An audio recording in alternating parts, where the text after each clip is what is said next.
Hari ini kita disadarkan pada sebuah peristiwa di mana kita sering buta mata kita, kita sering tuli telinga kita, dan kita sering gagu lidah kita. Ketika anak-anak kita berteriak di jalanan, mengusung sangkur, membawa celurit, saling berkejaran, darah menetes di setiap sudut kota, motor-motor dibakar, orang menjerit penuh rasa ketakutan, kita hanya bisa diam. Ketika di sudut-sudut kota, anak-anak kita menenggak ciu.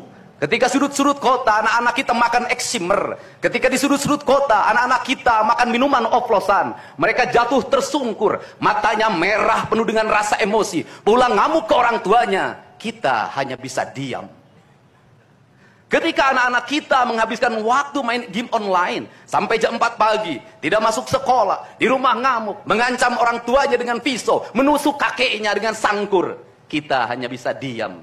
Proses kita hanya dua, pidana dan penjarakan dalam penjara anak. Tetapi kita tidak pernah menyadari bahwa seluruh lorong-lorong kegelisahan mereka, seluruh hiruk pikuk jalanan tak membuat mereka nyaman. Sudut-sudut rumah menjadi neraka bagi kehidupan mereka. Lapang-lapang bola tergusur menjadi industri perumahan, pemukiman, dan pertokoan. Mereka kehilangan tempat bermain. Mereka kehilangan air yang jernih di sungai sehingga bisa mereka berenang. Mereka kehilangan gunung-gunung yang indah tempat mereka bercengkrama dengan alam. Mereka kehilangan sawah yang terhampar. Yang mereka lihat adalah kebisingan dan kebisingan. Bising di jalanan karena knalpotnya brong. Bising di rumah karena orang tuanya bertengkar. Maka mereka lari dalam lorong-lorong gelap. Digenggamnya handphone, diambilnya obat-obat terlarang. Ditengahnya minuman dalam sebuah kelompok yang sama. Kita orang-orang yang terpinggirkan di rumah, kita orang-orang yang terpinggirkan di sekolah. Guru-guru telunjuknya menunjuk pada wajahnya, tapi tak bisa memberikan solusi kegelisahan jiwanya. Semua orang hanya memberikan pengamatan, analisis, kajian. Itulah metodologi yang dikembangkan bangsa ini. Tetapi tidak ada yang berani mengambil solusi, mengangkat mereka di sudut jalanan, dimasukkan ke barak, dididik secara militer, diarahkan menjadi anak-anak yang berguna. Kedisiplinan militer adalah harga mati bagi kemajuan bangsa, bukan musuh. Pandangan-pandangan buruk terhadap militer adalah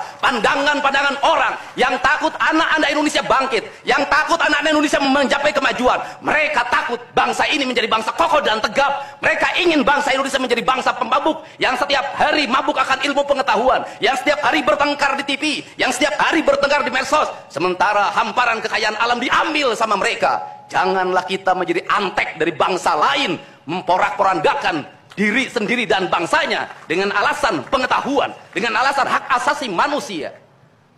Anak membawa motor di bawah umur adalah pelanggaran hak anak.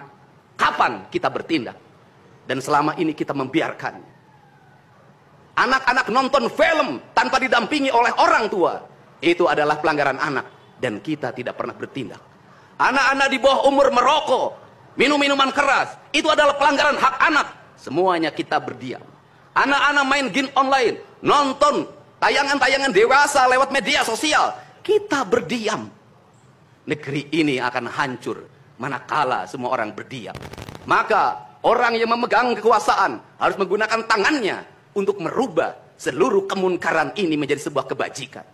Kalau kita berkomitmen pada bangsa ini, problem anak-anak kita adalah mengkonsumsi tayangan yang bukan haknya di media sosial. Maka saya meminta peraturan pemerintah yang mengatur tentang itu segera dilaksanakan. Anak-anak di bawah umur tidak boleh mengakses media sosial yang bukan haknya.